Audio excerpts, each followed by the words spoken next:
Hello everyone, welcome back to this new video. So again, thanks for clicking on this video to watch this.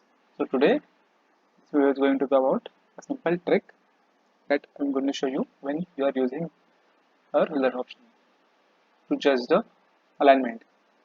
So I just opened the editor. I'm just quickly enabling the rulers.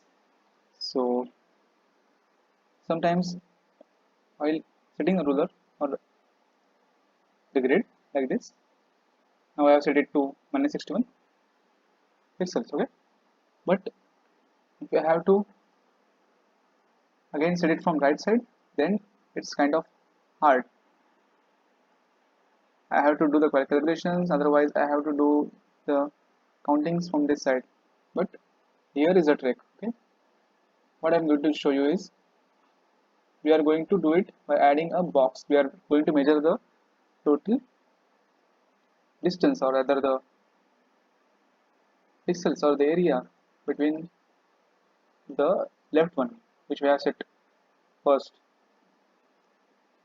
from the ruler that we have set to the end, to the left. Okay, so this is pretty simple and easy, and this saves a lot of time, and it's convenient and easy to judge the alignment and just judge the area as well, the distance as well.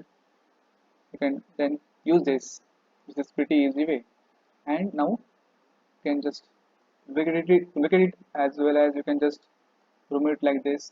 You can do whatever you want. Then okay, then just put it like this. Okay, and then set this again to the left corner to the box.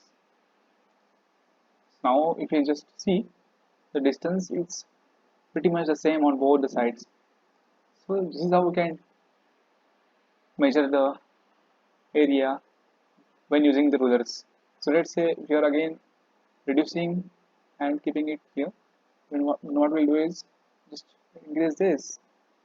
Okay, it's kind of more. I have to do it with the calculations here. I will just do it from this side. 32. Perfect. So from here also I will 132 is the measurement, and just it will grow that side. Just look at the measurement like this. We have to stick it here, and as you can see, now it's pretty much the same. So after taking the measurement and putting the element in proper way on both the sides, you can remove that, and you're good to go. So I hope you understood this, and please use this, and I hope this will help you. This video help you a lot, and I hope you found this helpful. Thanks for watching.